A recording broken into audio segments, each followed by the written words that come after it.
It's my honor to introduce our keynote, and I'm going to give him the full measure of his intro so that we can turn the stage over. So please bear with me and listen close. The Reverend Dr. William J. Barber II is a pastor. Yes, right out the gates, you know. So, okay, good. Church then. I said his name. Well done. The Reverend Dr. William J. Barber II is a pastor and social justice advocate building a broad-based grassroots movement grounded in the moral tenets of faith-based communities and the Constitution to confront systemic racism, poverty, environmental devastation, the war economy, and the distorted moral narrative of religious nationalism in America today.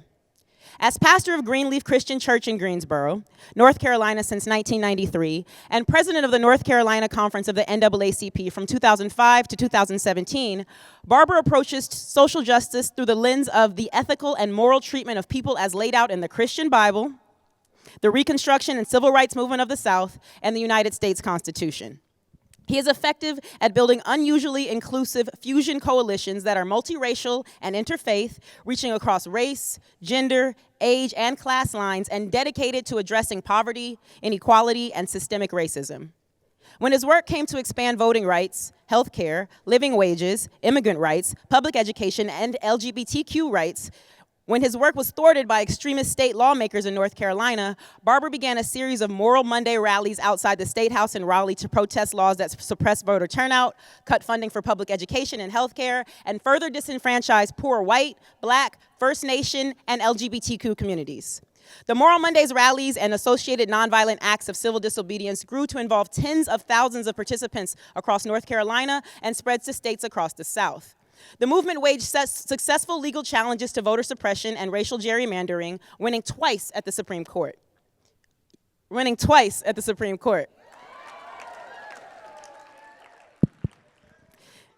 In 2014, Barber founded Repairers of the Breach, a leadership organization developed to expand and build a national movement rooted in moral analysis, moral articulation, and moral action.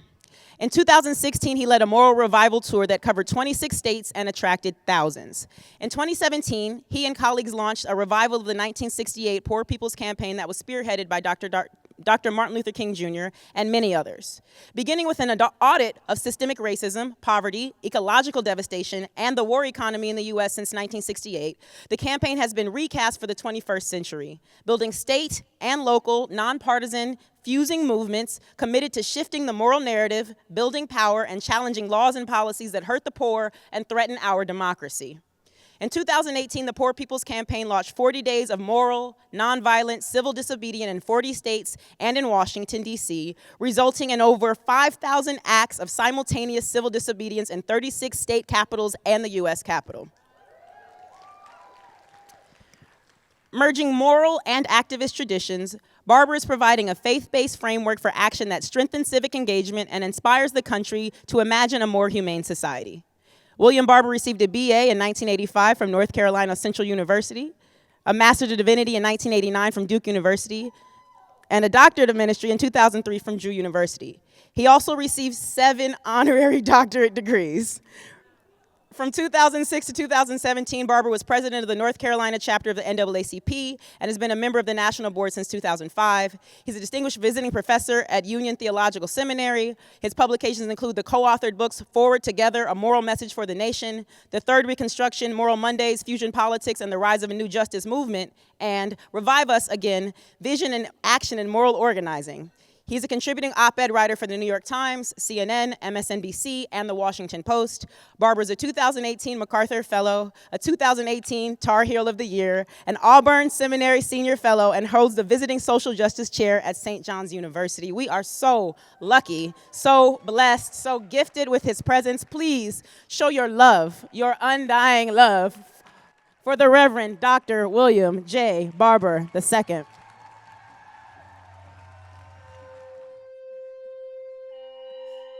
We must be honest about the foundations of the political and economic systems we call America.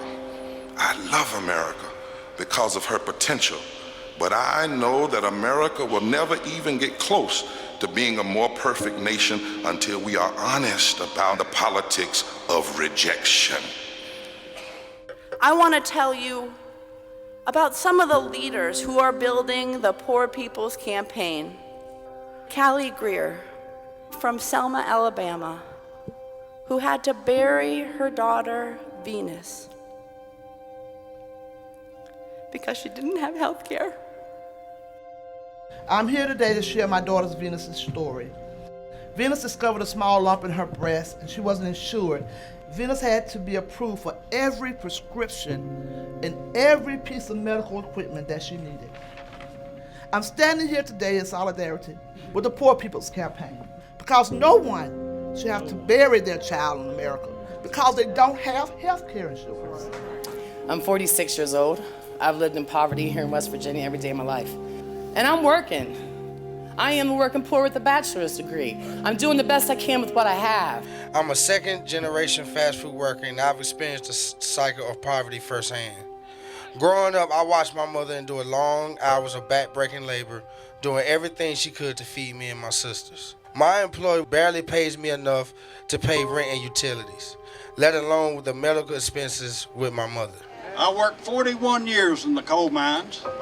I have black lung, and it's just unfathomable what these poor coal miners have to go through in order to get what they have worked for and deserve. I'm a Vietnam veteran. My only chance of going to college was joining the Army. It was one thing to know that you didn't have water and you couldn't afford your water. It's a whole nother to find out that they shut off your entire community and none of you matter.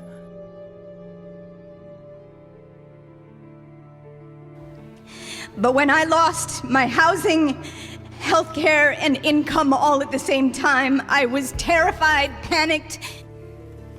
Hi, my name is Pamela Roach. I'm from Lowndes County, Alabama. And I live in a mobile home with my 2 kids.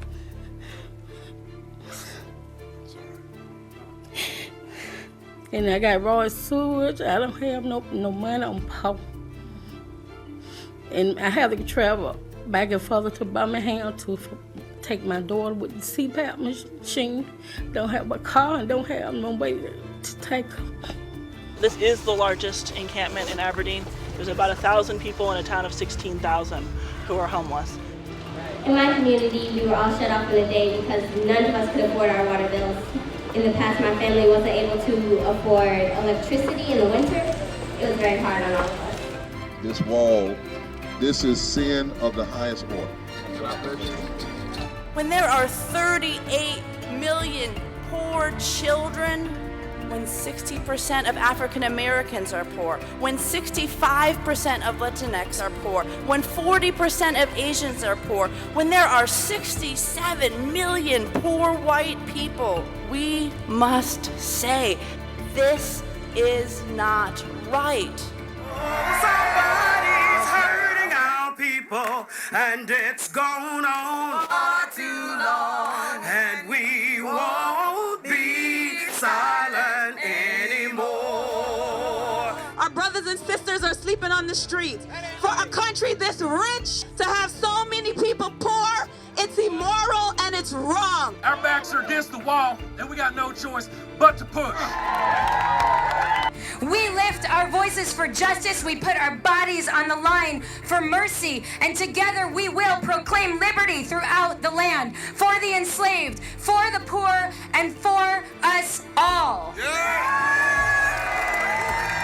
Follow that breaking news in Albany, where a large group of protesters have moved into the street. Washington Avenue between City Hall and Lark Street closed down. Protesters with the Poor People's Campaign of Indiana. 2 o'clock on the East Coast, 2 o'clock in the middle, 2 o'clock on the West Coast.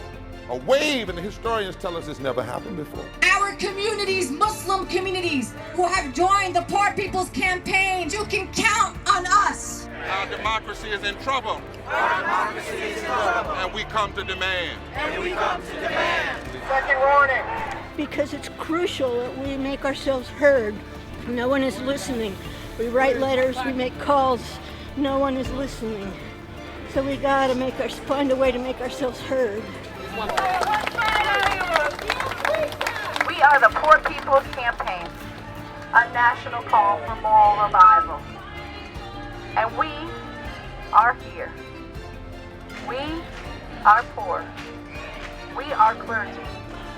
And we're here to say to our nation's capital and to the highest court of this land that everybody has a right to live. Everybody has a right to learn. Everybody has a right to love. Everybody has a right to living wages. Everybody has a right to vote. Everybody has a right to thrive in this society. Everybody say, I! I believe that we will win. I believe that we will win. I believe that we will win. Freedom fighter, and he taught us how to fight. The poor and their clergy. We read Article 6 of the Kentucky State Constitution that says we have a right to free assembly. We are demanding that we stop the war on our poor. We demand the right to vote. For formerly incarcerated. You need to cease and desist immediately or you'll be arrested. There will be a movement that will break through the con and bring people together to save the heart and the soul of this democracy and this world.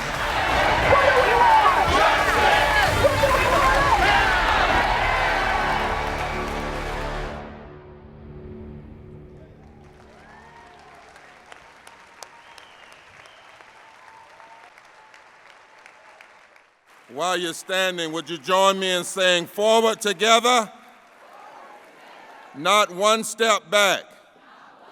Come on, say it louder. Forward together, not one step back. Forward together, not one step back. Give yourselves a big hand for being here today. I am deeply humbled and to be invited to be here and to be with such a body as this in times like this. I'm so thankful to the grace of God and the spirit of the universe. To Brother John Powell, where is he? Somewhere in here. Let's give it up. And the Institute. And to all of you who are gathered.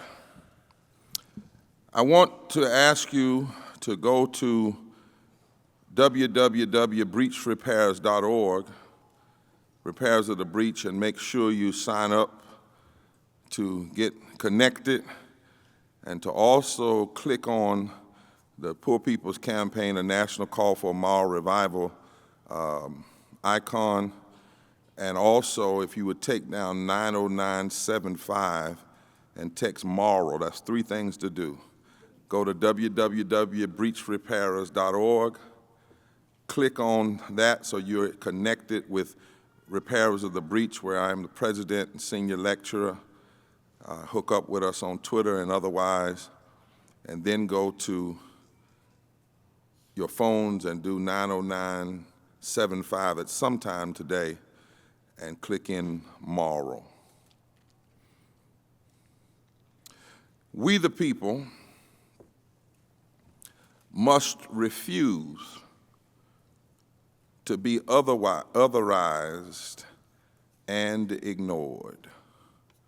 We the people must refuse to be otherized and ignored.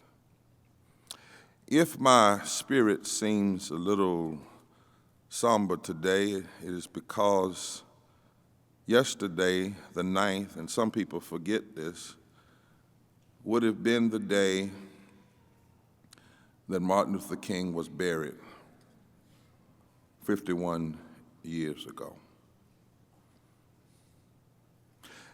And in his last sermon on the evening before he was shot down by a vicious system that produced an assassin, outside the Lorraine Hotel in Memphis, Tennessee, Dr. King offered a conclusion that serves us well as a starting point for how we understand our work, our callings in this moment in 2019. Now, oftentimes when we remember Dr. King, we make some fatal errors. One is that we remember him like he was some lone individual and not deeply committed to movement and movement building and organizing. Two, we remember the end of his various sermons, like I have a dream, or I've been to the mountaintop and I've looked over, Dr. Kim, but we don't, and for reasons that corporate America has chosen to keep us from doing it, we don't look at the substance of what he was saying and the radical nature of what he was saying. I was just at the monument last week, and if you go, in my fraternity helped place that monument there, but if you look at that monument, none of his most radical quotes are there. Well, that won't happen today.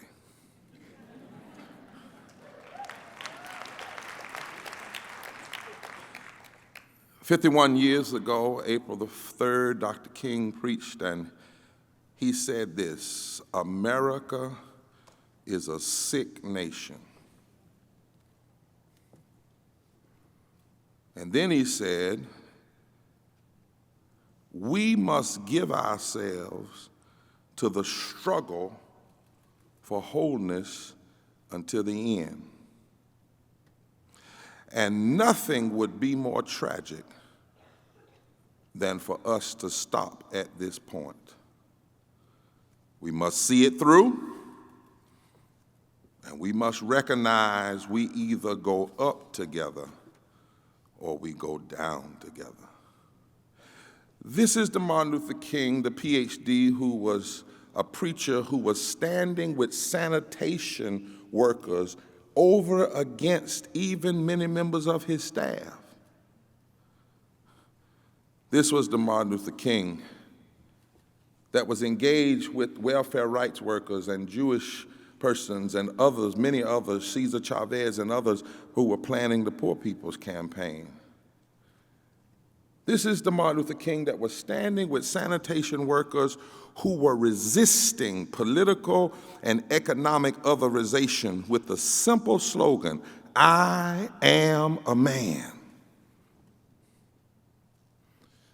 Dr. King at that time had named 3 evils, yes, he called it evil, that constantly work to divide and otherize people: racism, poverty, and militarism.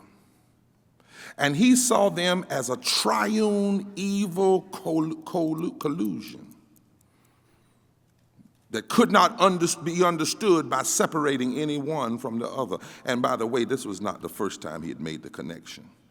If you go back to some of his sermons at his church in '58, one of them was Paul's letter to American Christians, and he talked about the dangers of greedy, run-amok capitalism and economic injustice and war.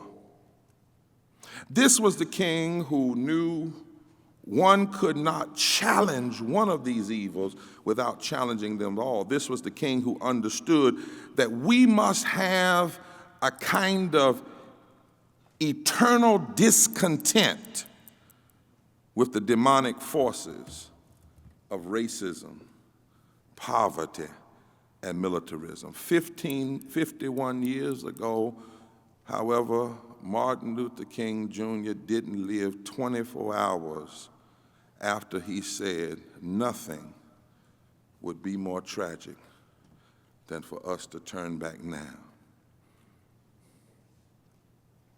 None of us could have imagined when he was murdered that he would become a martyr in the struggle, and he was a martyr in the struggle for the beloved community and a multi-ethnic democracy, that somehow after his assassination he would, within a half a century, achieve the status of a founding father on the National Mall. King had been the target of J. Edgar Hoover, the FBI. When he named these three evils, President Johnson took his open invitation to the White House. When he named these three evils, church people put him out. His own denomination walked away from him. Civil rights organizations and foundations walked away from him, because he constantly questioned systems that marginalize, diminish the place and humanity of some people. He questioned the violence of war and a war economy. He questioned the evil of racism and poverty. And that's why on today, the day right after he would have been buried yesterday, I had to remember this, because we can never speak of his legacy without recognizing how he showed us that the America's experiment in democracy always and will always require radical struggle to move us toward a more perfect union. His was a radical witness that everybody is made in the imago Dei, the image of God, the image of the eternal. And everybody has a place in the beloved community. And he knew some words and an ethic that in 2019, we better know nothing would be more tragic than for us to turn back from the fight for humanity now. Nothing. Now, to be sure, we find a similar vision in our Declaration of Independence and constitutional ideals, even though the white men who signed their names to those documents never were truly faithful to them. And yet, we can never give up on demanding what this country has said on paper.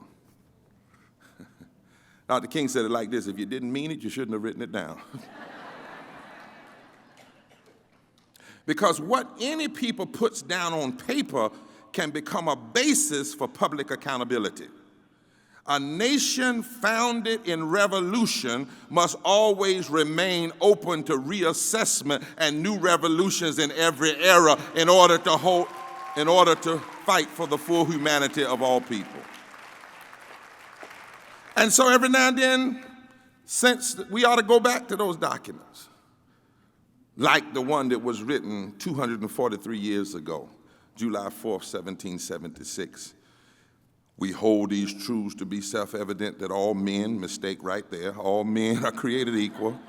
They are endowed by their Creator with certain inalienable rights, among which are life, liberty, and the pursuit of happiness. That to secure these rights, governments are instituted. But then I love this line, that whenever any form of government becomes destructive to these ends, it is the right of the people to alter or abolish it and to institute a new government. You want to have a conversation about conservative interpretation of the Constitution? Well, here it is. We have the right to alter any political system whenever it becomes dangerous and detrimental to the principles of life, liberty, and the pursuit of happiness for everyone. That is why later on Frederick Douglass would say in the 1800s, when asked about the 4th of July, he said, "You asked me about your celebration? Well, let me tell you about your celebration. It is fraud, bombast. It is wrong. It is a cover-up for evil until you do right by the sons and daughters of slaves. And I would say till you do right by all people." Or 1787, 232 years ago, we the people of the United States, in order to form, let me just put a pause here and say to my friends, I don't know you call yourselves radicals, revolutionaries, liberals, whatever you are, but stop letting the so-called extremists have the Constitution. We, the people of the United States, in order to form a more perfect union, establish justice, ensure domestic tranquility, provide for the common defense, promote the general welfare, and secure the blessings of liberty to ourselves and our posterity. There's nowhere in the Constitution where freedom is mentioned. And the conversation about liberty does not even come until after 4 moral criteria are met. Otherwise, you do not have a liberty that's worthy to be passed on. And that is, number 1, the establishment of justice. And number 2, domestic tranquility, not domestic division. And number 3, providing for the common defense, not just the defense of a few lobbyists. And number 4, to promote, here comes that word, most of us won't say it anymore today, the general welfare.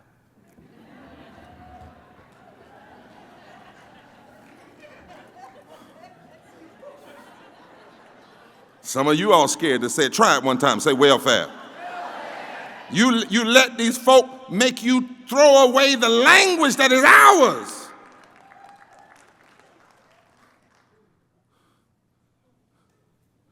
And any pretense about liberty that does not establish justice does not provide for the common defense, that divides people rather than pulls them together, and that undermines the promoting of the general welfare is contrary to what was put on paper. That's why Fannie Lou Hamer, in 1964, 55 years ago, at the Democratic Convention, said, I was in jail when they murdered Medgar Evers. And many of us have had to deal with death threats and our phones being tapped and all kinds of brutality just because we want the right to vote. And if this is America, then I question America. There must be a remnant that is always willing to question America. Or like Rabbi Heschel, who in 1963, just before the March on Washington, wrote to John F. Kennedy. And the rabbi said, Mr. President, America forfeits the right to worship God until you do right by the Negro, period. Or Coretta Scott King, who after her husband's murder went on a tour during the days between the funeral and then afterwards. And somebody asked Mother Coretta, said, your husband was shot and murdered. Tell us about what is violence to you? She said, well, violence is my husband's murder, but violence is so much more. She said, poverty can produce a most deadly kind of violence. She said, in a society, violence against poor people and minority groups is routine. She says, I remind you that starving a child is violence. Suppressing a culture is violence. Neglecting school children is violence. Discrimination against working people is violence. Ghetto housing is violence. Ignoring medical needs and health care is violence. Contempt for equality is violence. And watch this, even a lack of willpower and an apathetic spirit that refuses to challenge these other forms of violence is itself violent. So sometimes the question for us is, are we going to be on the side of violence or nonviolence? In this moment, we in the Poor People's Campaign, a national call for a moral revival, believes we are in the midst and we must have in this nation a third Reconstruction. We must find a way to make clear today that the moral and constitutional crisis we face in America is not just about Republicans versus Democrats or liberal versus conservative. It is really instead about fundamental right against wrong, fundamental humanity, who we will write off and who we will include. We are in a struggle for the heart and soul of this nation for years to come. In a real sense, right now, we face a question, and we're not the first ones, but it is our time to face it, and that question is whether or not America can be. Whether or not at least the ideals of the Constitution written by flawed men can even be amended and can survive. Because, you know, for a half century now, political operatives who paved the way for Trumpism used Richard Nixon's Southern strategy to pit black, brown, and white people against one another. They have hijacked our moral narrative to frame narrow cultural differences as the only moral issue in public life. And they've tried to paint the resistance to their consolidation of power as anti-American or socialism, and we cannot remain silent while America's experiment in democracy is being trampled in front of our faces. We must have a movement, a moral fusion movement, because not only have extremists done that, many times progressives have chosen to seek how can we find a messiah political candidate to save us rather than build a movement that will transform the entire political landscape of this nation? Because you do know that Trump is not America's biggest problem. I knew I wouldn't get too much agreement with that. But the reality is, if you think this is the first time we've had a racist president, evidently you haven't read. If you think this is the first time we've had an Islamophobe, a xenophobe, a homophobe in the White House, you haven't read. You missed a whole lot of history classes. Neil Painter, that Princeton scholar, says Trump is the iconography of a too often repeated American reality. We take a few steps forward and then we go backwards. Trump benefits from an audience that's been prepared for more than 50 years. Kevin Phillips, when he wrote it for Richard Nixon, said, listen, if we're going to win in the days to come, he said, here's a plan to win the country, to control the country without having a majority of the votes for the next 50 years. But you got to learn how to pit black and white and brown poor people against one another. And you can't use straight up racial language, so you got to come up with code language. And Lee Atwater described what that code language was. You don't say nigga, can't do that after 1954, 55, 56. So what you talk about is force busing, entitlement reform, gay people,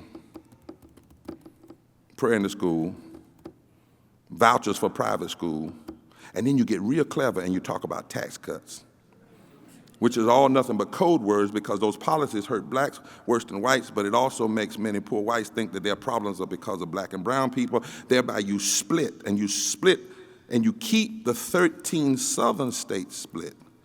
Why? Because if you can control the 13 southern states in any presidential election, you start with 70 plus electoral votes. Which means you only need 99 from the other 37 states. If you can use this otherization politically, you can control 31% of the United States House of Representatives by just controlling the 13 southern states from Maryland to Texas. And you can control 26 members of the United States Senate, means you only need 25 from the other 37 states. If you know this history, you understand why Trump is continuing to play to what he's playing and why it's not just him but his enablers.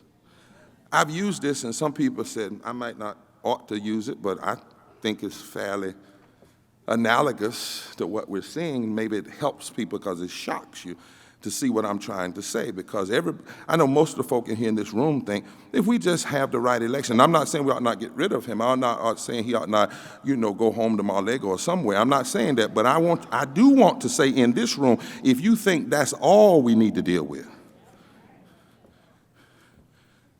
that it's just about one person, that is a misdiagnosis of the otherization that is going on right now.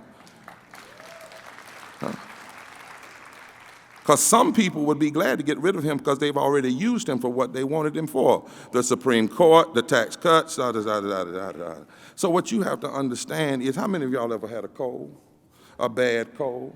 Raise your hand. Nobody here had a bad cold? I can't hardly see for these lights. I mean, this man over here ain't never had a cold. Y'all need to learn him.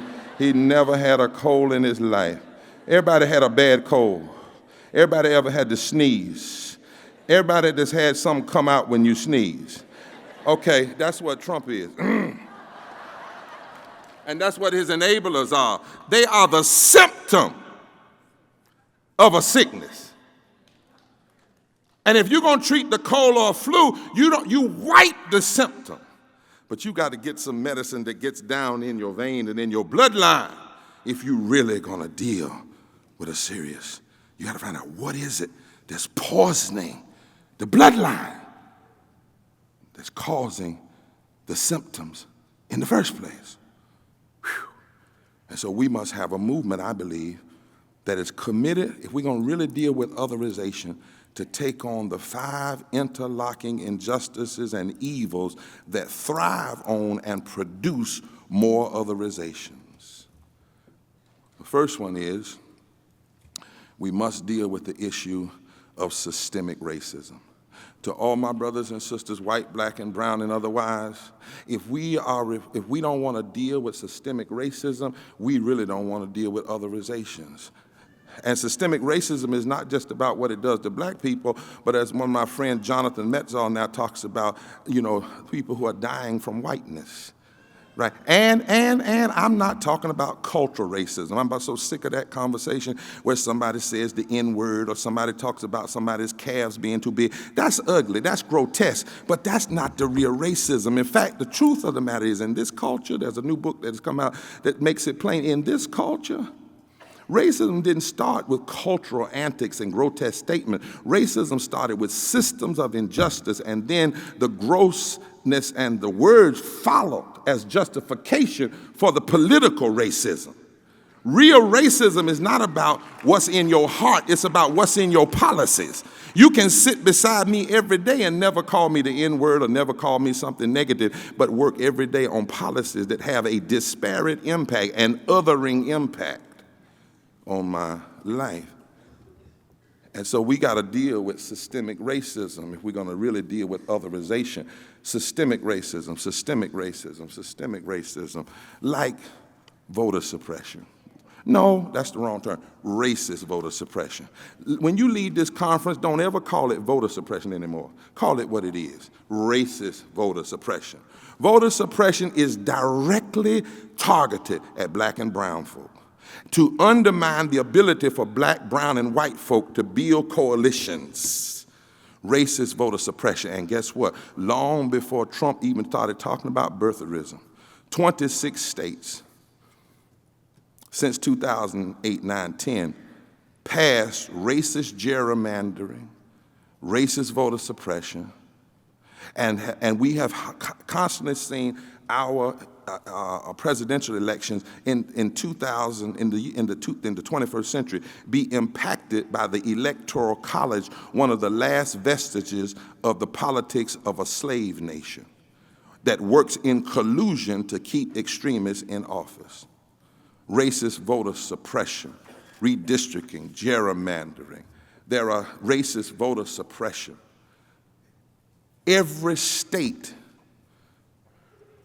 of those 13 states I mentioned has engaged in racist voter suppression. Now, here's the irony, my brothers and sisters. You want to talk about a real irony of evil or a real ugliness of evil. We did a study in the Poor People's Campaign, and we looked at all the states that had passed racist voter suppression laws, and then we mapped those states based on poverty, based on women's rights, based on LGBTQ rights, based on labor rights, based on health care, based on living wage. And guess what? Every state that has engaged in racist voter suppression laws, those laws have allowed people to get elected whom once they get elected, they pass policies that hurt mostly white people.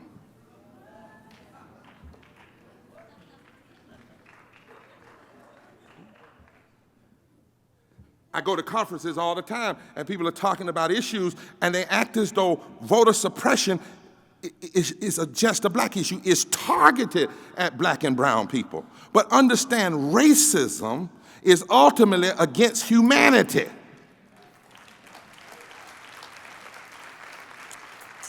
The same states that are voter suppression states denied health care expansion. The same states that are voter suppression states have the highest levels of child poverty and women in poverty. The same states that engaged in racist voter suppression block living wages and labor rights. The same states that pass racist voter suppression laws have the weakest laws to support the LGBTQ community.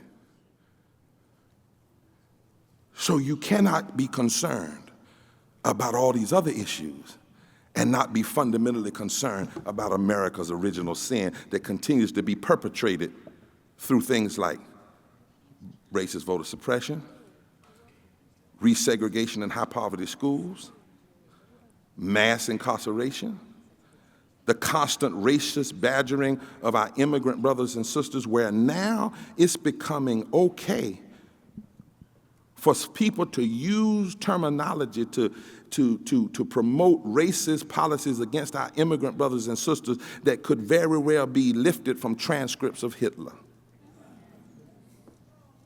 And don't forget the constant racist attack on our First Nation and Native people who experienced the first genocide in this land. There is no way to fight otherization without dealing with systemic racism.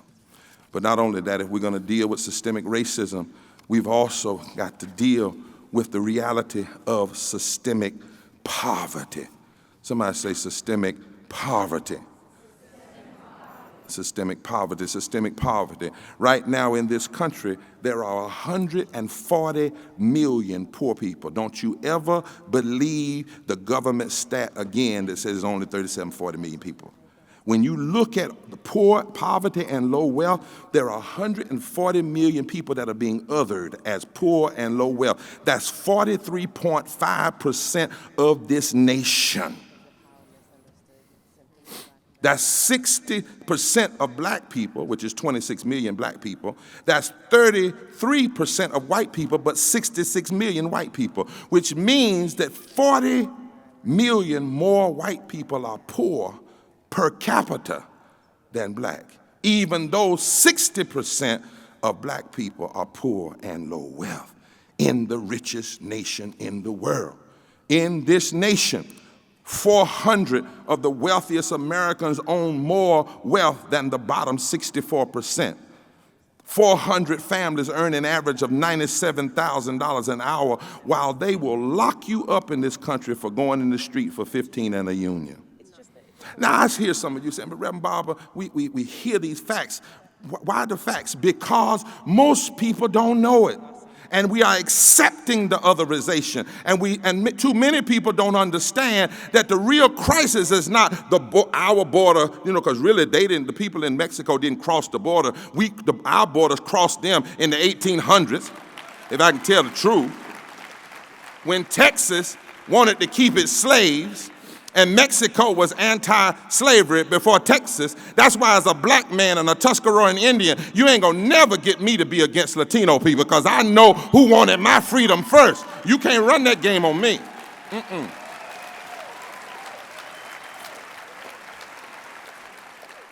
But the real emergency is not at the border, it's in the borders.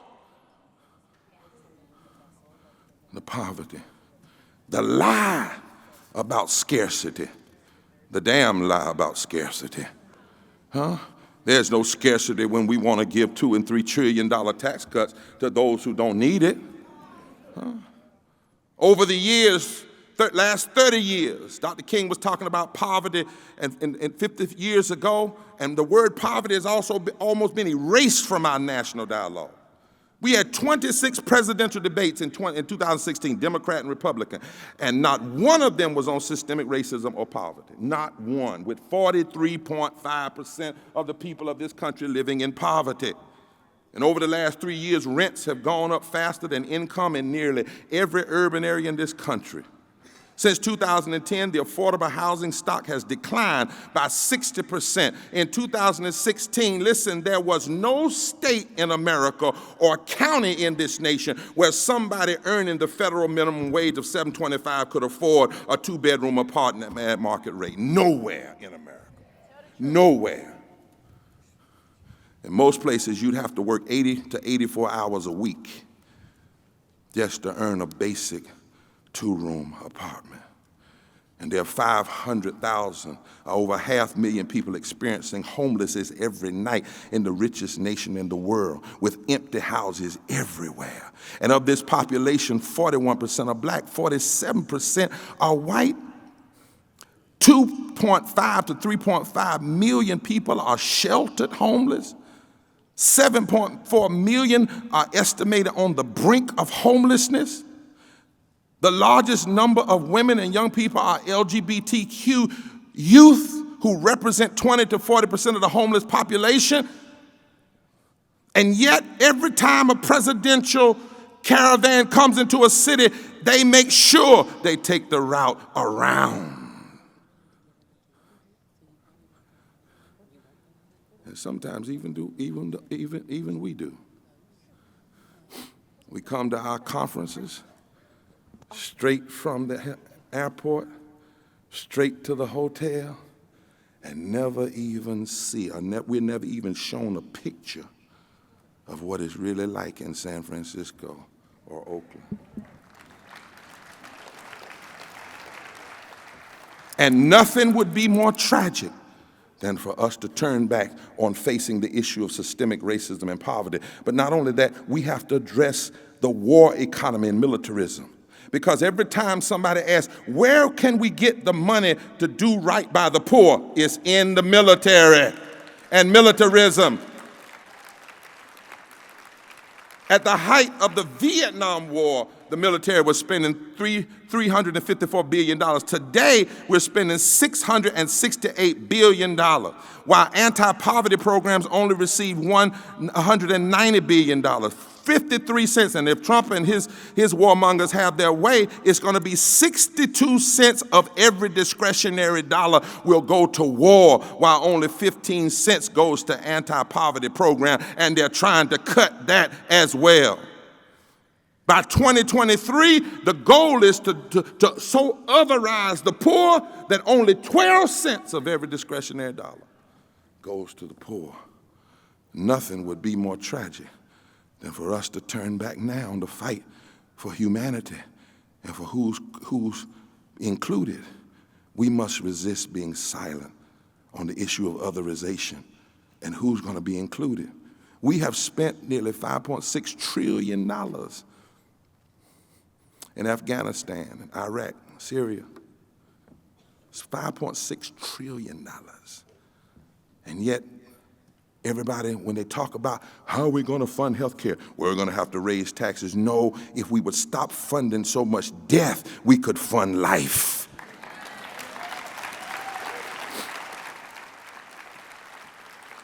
And the majority of what we're funding now are military contractors, not even our soldiers. And military contractors earn an average of $19.2 million a year, the CEOs, while the average combat soldier only earns $30,000 a year, which means that even here in many places they would be considered living in poverty. And in 2012, more military personnel died from suicide than the battlefield. And then there's this fourth interlocking injustice and evil that promotes and fuels otherization, and that is ecological devastation. Fossil fuel and chemical and other industries are poisoning the air, the water. No, they're not. They're poisoning the air, the water, and the land closest to the most marginalized people. Let's be real about it. Now, eventually, if it gets in the air, it's going to kill everybody. It seems like they would know that. But right now, an estimated 9 million premature deaths occurred worldwide in 2015. 3 times as many deaths from AIDS, tuberculosis, and malaria coming from poisoning our environment. Water pollution alone kills 1.8 million people a year around the world. And in the U.S., 13.8 million low-income houses cannot afford water. And while we talk about Flint and the governor should go to jail, right under the jail for what they really did. But the reality is 4 million families get up every day and they can buy unleaded gas and can't buy unleaded water. And the 20 counties with the highest percentage of households lacking access to plumbing are all rural counties, and 13 of those counties are majority Native American and Alaskan Native population. It is the policy of otherization. Kill them. Poison them. And nothing would be more tragic than for us to turn back now on fighting for full humanity and who will be included. And then, not only do we have that, 37 million people, even with the Affordable Care Act, are without health care. Do you know what that translates to? When 5,600 people die for every 1 million that are denied health care, that's 24 people every hour. That's policy murder. Because all the people in the Congress that are fighting people getting health care free, get free health care by virtue of being elected. And for the life of me, I just can't believe that when they were born, their mama looked at them and picked them up and said, God, I thank you for giving me a child that will keep other folk from having health care. God, I just thank you. I am so glad that you let me have this child that will help other people die. It's the most blessed thing in the world, Lord. Thank you. Where did folk become so sickened in their spirit? And we must fight not against our fellow citizens, but against the systems and the evils that are destroying them in hopes that even some of them will be transformed. In my days, there are days I pray for Trump. Because if a man could do this much foolishness with lies and hate, how much good could he do with truth and love? I mean, I really do. I don't want to other nobody. I believe in the possibility of everybody's redemption. If it never happens, I have to believe it. And that's why I can't fight you like you fight me, because I can't become what I hate. You didn't hear what I said. And then lastly, oh yes, there's this fifth thing that really fosters otherization, and that is the false and distorted narrative of Christian and religious nationalism. Lord have mercy. When you have these people claiming they're speaking on behalf of God, and they say so much about what God says so little, and so little about what God says so much. Let me give y'all a news flash. Ain't no such thing as Christian right or Christian left. You either Christian or you ain't. It's kind of like being pregnant. And you don't get to choose. You don't get to choose what the ethic is. You don't just get to say, well, this is the Christian right. If you call it Christian, you got to run by Jesus. And Jesus was clear about his public policy agenda. And he ain't no Republican, and he's not a Democrat. But I heard him in the Bible. Oh, Lord, I'm ready to have a Bible conversation, because Jesus said, the Spirit of the Lord is upon me, for he hath anointed me to preach good news to the poor. In Greek, that's patokos. It means those who've been made poor by the economic and just systems in this world. That's what he said at the beginning of his life. And at the end of his life, he said, I'm going to judge every nation. America, Afghanistan, Egypt, South America. I'm going to judge every nation. How? When I was a stranger, an undocumented worker, did you welcome me? When I was sick, did you heal me? When I was hungry, did you feed me? When I didn't have any water, did you contaminate it, or did you give me something to drink? And it's high time that we call much of this stuff what it is: modern day heresy.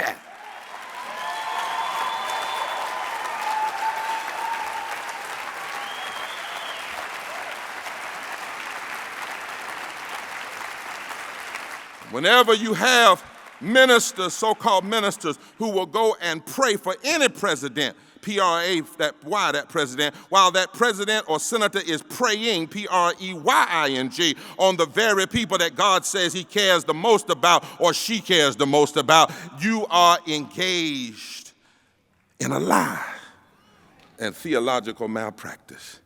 And so these 5 interlocking injustices and evils that promote and feed off of otherization.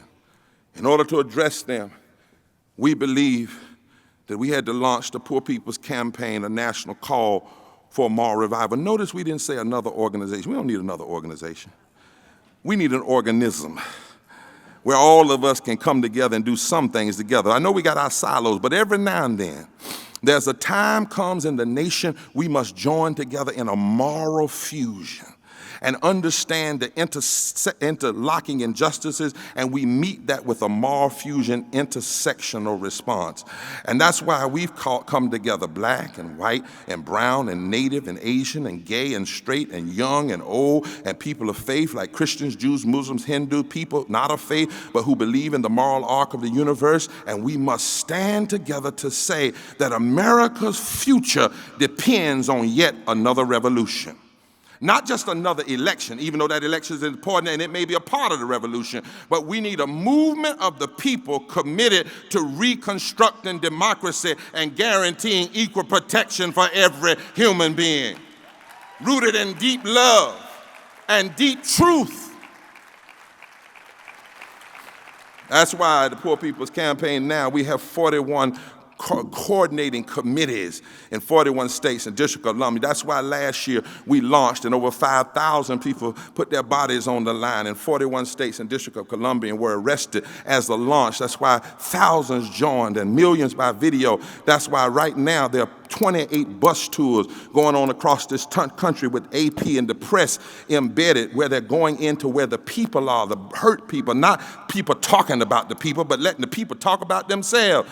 That's why in June, I want some of you all to come to the Poor People's Moral Action Congress, where we're going to release a constitutional justice poverty budget and also an agenda. If the other folk got CPAC telling lies, we need PMAC to tell the truth. That's what it is, PMAC, PPMAC. And then after PMAC, we're going to go back and build power. We're trying to shift this narrative, and we can do it together. The statistics tell us, I was looking at them just last night from a magazine from Prospect, that more people believe in the things we believe in than we know believe in the things we believe in. But we need a sounding in the valley because people are depressed, and we need to go in the valley and cry loud with a movement so that the dry bones can get up and we can all join together. And so next year on June 20th, 6/20, we're calling for a mass poor people's assembly and moral march on Washington, where we want thousands of people to come. And when they get there, we're going to give the stage away to the people impacted by racism and impacted by poverty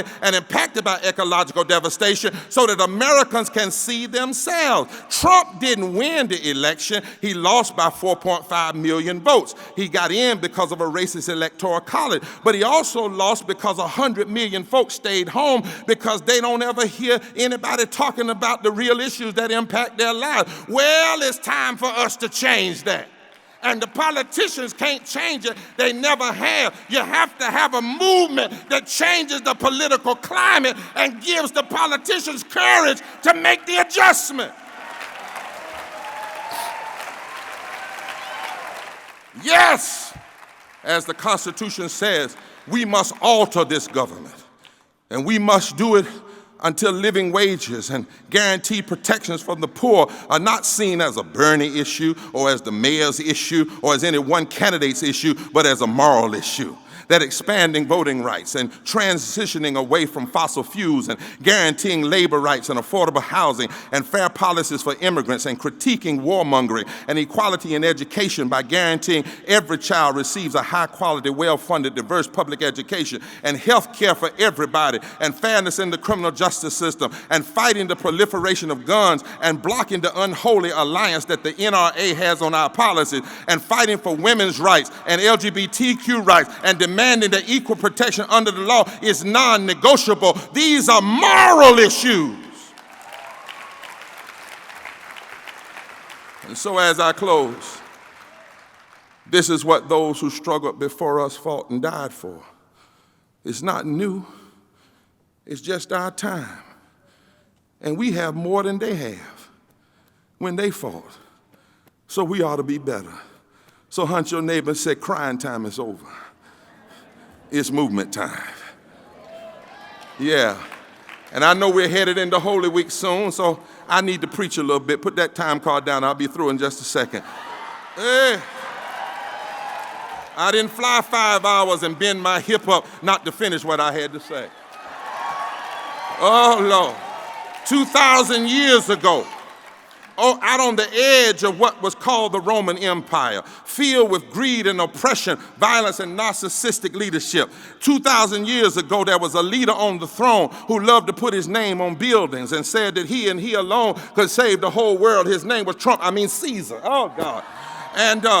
And at that time, a brown-skinned Palestinian Jew named Jesus started a poor people's movement. He called people together. He said, everybody, he said, my house shall be a house of prayer for all people. He called together the rejected.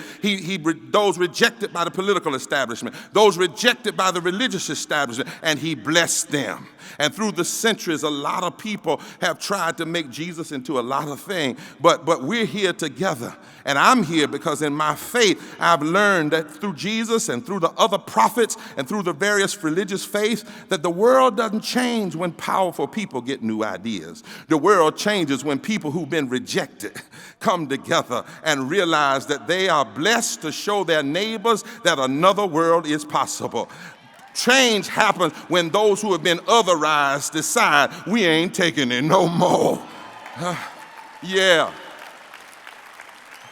I've been traveling across this country for the last 2 years, from the Bronx to the border, from Appalachia to Aberdeen, the deep south to California coast, and it's become clear that people are ready to come together that have been otherized. We've heard from mothers whose children died because their states refused Medicaid expansion. They're ready to come together. We've met with homeless families whose encampments in Aberdeen, Washington, and other places have been attacked by police and militia groups. They're ready to come together. We visited communities where there's raw sewage in people's yards and 9-year-old children need CPAP machines to breathe because of the mold on their parents' houses, and they're ready to come together. We've been welcomed into the area communities of Appalachia. White people and indigenous families and urban African Americans and Latinx have formed unlikely alliances and are singing and protesting and organized together. And we are seeing something happen across this country. There's a whole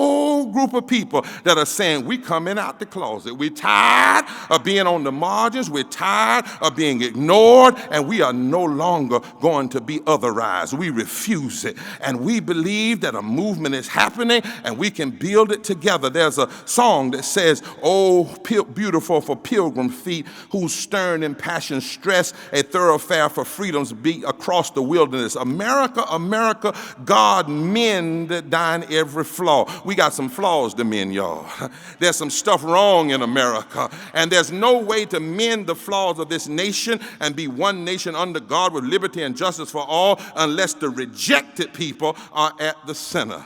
I've heard a lot of people say, we've never seen anything like this before, this Donald Trump. Well, you don't remember Woodrow Wilson. You don't remember a whole lot of other folk down through history, Nixon and even before then, who were just as racist and wrong as Trump.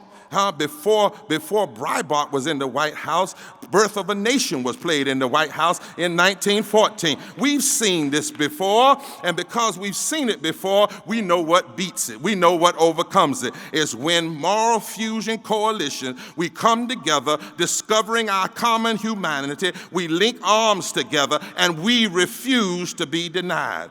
One of my favorite passages of scripture is the one in Psalm 118 that says the stones that the builders rejected can now become the chief cornerstones. In other words, the scripture says when God wants to produce a revival, he goes to the rejected. And I bet you in this room, there are some people here who've known rejection. Am I right about it? I need about 25 of y'all to make your way to the stage if you've known rejection. Some of you been rejected because of your sexuality. Come on up here. Some of you been rejected because of who you love.